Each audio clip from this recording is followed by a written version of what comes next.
light within my heart, light within my thoughts, light within my words.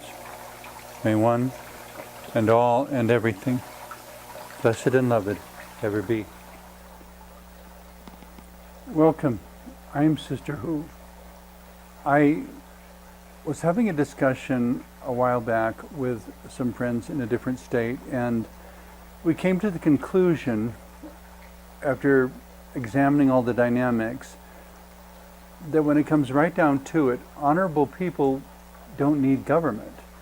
And so in a sense, government is this crutch that is instituted into a society to make up for the lack of honor, the lack of respect and decency and virtue within the people. That if you had a population that was basically all virtuous, good people in the truest, most holistic sense of the word, functioning in a holistically healthy way in all respects, that there's really no purpose for a government to serve in that case, because there's no one has to tell them to be good, because they are. No one has to tell them to help the poor and needy, because there aren't any poor and needy. They're already being helped by their neighbors who know them by name and who encourage them and nurture them and educate them, and people educating each other simply because it's in their best interest to do so, not because someone told them to. Someone asked me once what would be an ideal economic system, and I coined the term, I'd never heard anyone else use it, but I coined the term organic communism. And that is the communism that arises from within the people rather than being dictated externally by the government. People taking care of people, people sharing whenever they have more than they need, so that there is no one in a community who is doing without. And so it is a kind of communism because there's a concern for the community.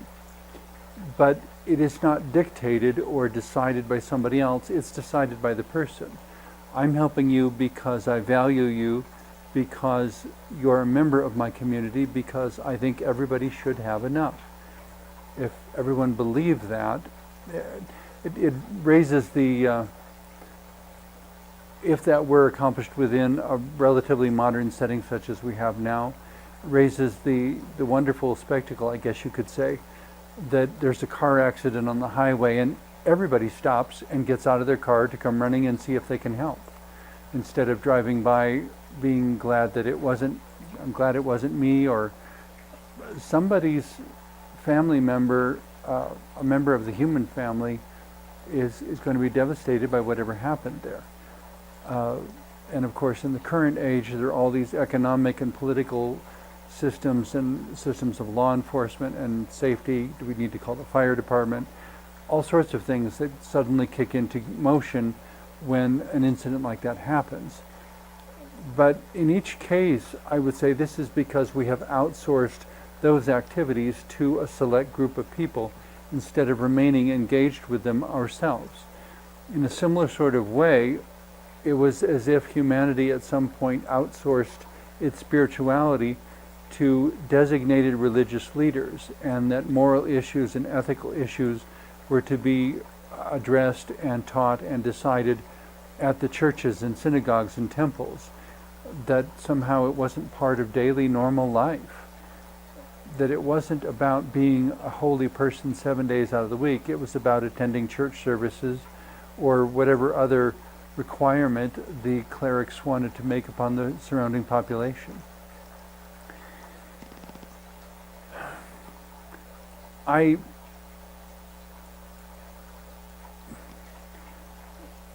What humanity needs, as I observe it and look at all the details and all the competition and the lack of collaboration, what I continue to find is that humanity needs to rediscover its own members. We need to rediscover each other and rediscover the ways that we can collaborate, even when we completely disagree about all sorts of very important things. To find a way to respect just how passionately people hold to their beliefs, and that they have good reasons for doing so. And in many cases, those reasons are based on experience. Where it becomes sad, I guess, is when those experiences have to do with someone placing trust in another and that trust being betrayed. All that being said, we can't go back and rewrite history. Difficult things have happened. Forgiveness is needed. Healing is needed. We need to work toward a reestablishment of trust. And we need to work toward a society in which we live like we really believe that everyone matters. Everyone matters. I think it's fairly obvious since the first show I did, goodness, over 25 years ago, insisting that a person is a person is a person is a person. And in some circles there is this preoccupation with deciding who has suffered the most and who's the biggest victim. And I would say we are all in need of some sort of healing. We are all in need of some sort of nurturing and support and collaboration. Focusing on who is more deserving, or everyone should be giving to me, I mean not me personally, but the notion of everyone should be giving to oneself, it keeps things out of balance. It is so much healthier, and it's actually an idea that I think, I don't know if it originated, but it was very common within numerous Native American tribes, the ritual of the giveaway, that there was something about giving that was so much more important than how much you could take or receive or what you could gain by conquest, that instead it was a matter of giving and giving and giving, because it was so wonderfully nonviolent, and it was a way by which everyone ultimately would have enough, because the more you gave to someone else, the more they would give to you, and suddenly you don't have to look out for your own welfare because somebody else is already doing that. You worry about what you can give to anyone you encounter, and the more you identify yourself as this giving, generous person, the more your community says, yes, we want giving, generous people as members of our community, so we need to support these people so that they can go on being giving, generous people. There's a lot of different things that balance, though, and that are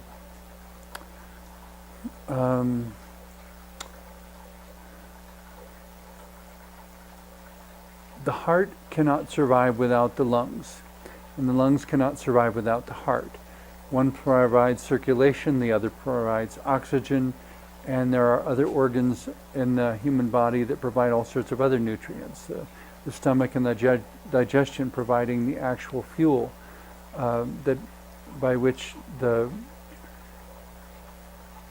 regeneration of cells and the activity of the body is constantly ongoing. It's a very, very complex system with all this interdependence going on.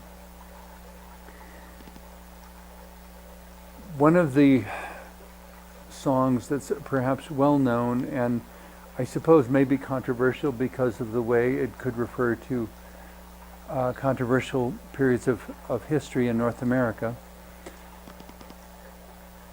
is the song America the Beautiful. But I continue to be disappointed at how few people know the second and third verses and contemplate the words of those second and third verses in ways that ask, am I living a virtuous life? Am I committed to higher principles? Is there more going on than just take whatever I can, or sit back in my chair, look at all the beauty and say, ain't it nice, and nothing more? It's nice to appreciate beauty, to recognize it, to enjoy it, to take it all in through your senses and be blessed by it. But that shouldn't be where it stops. When I was in, I think, approximately 5th grade, there was a particular event of some kind for which everybody was supposed to contribute something, and I had just learned how to play basic things on my guitar at that point, and found the 3 verses of America the Beautiful and decided to perform them all as part of this event, this celebration that they were having at the Catholic elementary school I was in. And dear sister, what's her name, said I could go out in the hall and practice with my guitar until I was sure I had it down well, and then when it was time to come in and sing it, of course she had everyone in the room sing along. But it was important to me that we sing all 3 verses, because the first verse is very well known. Oh, beautiful for spacious skies, for amber waves of grain, for purple mountain majesties above the fruited plain, America, America, God shed his grace on thee, and crown thy good with brotherhood from sea to shining sea. And I realized I raced through it there because that's the one everyone's familiar with. And I'm going to try to remember it accurately. The next 2 verses. First one is pointed specifically at veterans. O beautiful for heroes proved in liberating strife, who more than self their country loved, and mercy more than life. America, America, may God thy gold refine, till all success be nobleness, and every gain divine. I didn't make that up. That's the verse that I found in the book way back in 5th grade.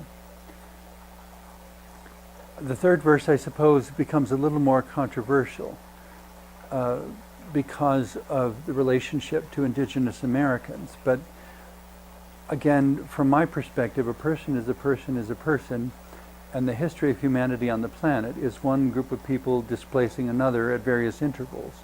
And even among the Indigenous Americans, there were ongoing battles between different tribes. The Sioux were basically eradicating the Crow, and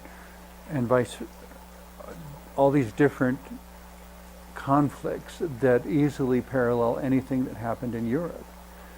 Perhaps not with the same level of technology in their warfare, but the same sort of animosity. And so it seems kind of a hollow argument to say that it was all that different, to say that suddenly there were Europeans coming in with greater technology, moving into this new continent. It really wasn't anything different than was happening there before, or than that had happened in Europe and across Asia for thousands of years. It was just the only difference was the technology that was used and the way the warfare played itself out. Which, as a brief note on that, I love the quote. I think someone attributed to Einstein. I don't know what the Third World War will. I don't know what the weapons of the Third World War will be, but in the Fourth World War, people will fight with sticks and stones. Just because of how horrific the weapons of war keep escalating. But the 3rd verse of America the Beautiful. And of course it's up to us to make it beautiful, because it won't be beautiful all on its own. The natural world has its own kind of beauty, but there's a kind of harshness to it too that is very challenging, which comes out in the 3rd verse. O beautiful for pilgrims' feet, whose stern impassioned quest a thoroughfare for freedom beat across the wilderness. America, America, God mend thine every flaw, confirm thy soul in self-control, thy liberty in law. It brings out with, I think, a timeless wisdom, how the two need to balance. That in order for there to be a true liberty, there needs to be some sense of law, not in the sense that there has to be a government. I mean, it could be unwritten laws that are written in the hearts of the people, that are held in everyone's mind. But they're laws because we all agree to them, we all practice them, we all embrace them. They're not laws just because somebody said they're a law. They're a law because it's the way people collectively choose to live. in having that sort of honor, that sort of respect for life, that willingness that if you meet an indigenous population when you enter the wilderness, to recognize yourself as the guest, as the newcomer, and negotiate a peaceful resolution. Is there some land that you're not using that we could experiment with and see what we can do with it? Is there some area that is not sacred to you? Just saying it's all sacred doesn't quite work, because everyone has to be someplace. Indigenous persons, Europeans, Asians, Africans, everyone has to be someplace. The question is, how can we respectfully negotiate with each other agreements and common understanding so that we can have an unwritten law in our hearts about how we relate to the world around us. The basic law, if you will, among indigenous Americans, that whenever you come to a resource, whether it's a herd of buffalo or a field of berries, you never take all of it. You always leave some so that the resource can regenerate itself for the next time you come back. That was, in some ways people would call that common sense. But common sense has differed in its manifestation from continent to continent, from people to people, as far as exactly what constitutes common sense.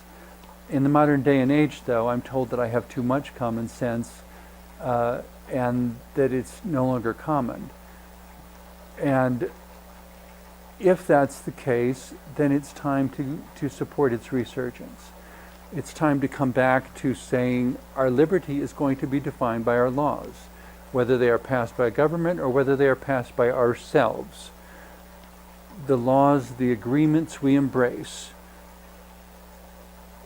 that they be specifically oriented around supporting life in a peaceful, mutually respectful fashion, that they be oriented around not exhausting resources, not using something up because it's all going to be destroyed and we'll get a new one anyway, which I guess on that note I kind of identified myself as being at odds with a utilitarian fundamentalism that runs through certain corners of Christianity, that we don't have to stop polluting the world because, according to the book of Revelation, some say the world is going to be burned up and there'll be a new heaven and a new earth coming down from God, and we'll all be moved to this new place. Okay, I guess we'll find out whether or not that happens. For the moment, I think it casts an enormous amount of dishonor upon the giver of the beautiful resource the earth is, to treat it in such a disrespectful and wasteful fashion. That there should be an efficiency and a respect, and that even if we must kill animals or plants in order to stay alive, because there's a sense in which life feeds on itself. And the more we embrace that wisdom and love and understand that the energy of life goes around in circles, and what we're given we must return at some point. I'm very encouraged actually by some of the new I guess you'd call them funerary practices or burial practices that are coming into wider and wider practice. There are now cemeteries where you can have your remains planted beneath a tree so that it serves as a fertilizer and a nurturing agent to that tree. And instead of being just a box in the ground that sits there for hundreds of years or however long it takes for the whole thing to decay, once you are done with a physical body, it becomes something to nurture life in another form, in the same way that other forms of life have nurtured oneself throughout life. I have vegan friends who go so far as to say meat is murder, and I think they go too far, because except for the breatharians, which is a whole nother very out there sort of topic to discuss, except for the breatharians, the life feeds on itself. We have to eat something in order to survive. That being the case, my mealtime prayer, as I look at my plate of food, is simply, may I live a life worthy of the sacrifice. That whether or not I can hear the carrot scream as it's being cut up and put on my plate, the fact that I didn't witness the execution of the chicken or whatever other animal or plant serves to populate my dinner plate. That I respect the fact that there was a life, that there was some sort of life energy there, and that I need to be grateful to it and grateful for its sacrifice. Maybe at some point the human race will evolve to where we feed on the energy of light, and the pseudoscience of the breatharians becomes common practice. I think that's probably at least several hundred, if not 1,000 years into the future, but the point being to have a humility and a respect about it. To not sacrifice one's own humanity in the process of nurturing and supporting whatever forms of life are concurrent or will follow one's own. That if one's time has come and one has done everything one can do in this life and it's time to say goodbye, or if there have been evolutionary or political shifts such that it is now time to go, to find a way to do that with grace and humility, and yet with confidence and principles. If conversely one chooses to be a martyr rather than surrender. As I've often told my friends, the only problem with being a martyr is you can only do it once. Unless we start talking about reincarnation or something. And so it becomes this difficult choice of for which cause am I willing to die? And how do I coexist with all the other ones up to that point? Because if I'm not willing to die for certain causes, that means there will be certain forms of oppression that I will choose not to oppose. And that's very disconcerting, but it kind of becomes an unavoidable ethical wrestling match because there is so much oppression going on in the world. So many cases in which economic distribution or the distribution of food or the distribution of housing is just not equal and not appropriate. People who have way more than they need and people who don't have enough. And the ones who have way more than they need, assuming that they will never be the person in need, that somehow the power will never go off, the war will never come, the misfortune will never strike them, no one in their family will ever be diagnosed with cancer. Being diagnosed with cancer has totally financially ruined some very wealthy people, quite a number of very wealthy people, because of the way our medical system is currently structured. Disaster can strike at any moment. Someone can be hit by a drunk driver on the way home and die in a car accident. If you want to go really hyper dramatic, we could say the Earth may be hit by a meteor and then nothing will matter. Short of that, though, there are floods, there are tidal waves, there are earthquakes, there are cutbacks, there are business mergers where people lose their jobs and can't find another one, and after 6 months to a year, people begin to blame them and say, well, why don't you have a new job? Well, they may have turned in 350 applications at all different businesses and somehow they never get picked for the job, because the more jobs that computers can do, the fewer jobs there are to do, which is where humanity really needs to be looking at creating a system that is not oriented around work. In Gene Roddenberry's Star Trek universe, it was about bettering ourselves and bettering humanity. It wasn't about accumulation of possessions or wealth anymore. How we get from where we are to Gene Roddenberry's Star Trek universe is a riddle, I suppose, a lot of people are trying to solve. or at least as many who believe that Gene Roddenberry's universe is where we should go. It was kind of funny in the one particular episode of Star Trek, though, where they encounter some people from the 20th century who have been cryogenically preserved, and they manage to revive them. And suddenly they're dealing with a businessman whose sole purpose in life was to make lots of money on the stock market. Well, there is no stock market. Well, there is no pursuit of wealth. Well, of the three people they revived, he's going to have the most difficult time because he's going to have to find a totally new purpose in life. And he's not a young man. I mean, even in his revived state, he's, I believe, in his mid-60s, late 50s, mid-60s, something like that, in this particular episode. And I don't remember what they did to, or whether they just left him kind of hanging there, you know, in the 24th or 25th century, whatever it is, as this financial wizard from the 20th century who had no life purpose. He was going to have to totally reinvent himself. Wouldn't it be so much better to reinvent ourselves now, to orient our lives around love and wisdom, which remained relevant and current and grant a sense of purpose in every age?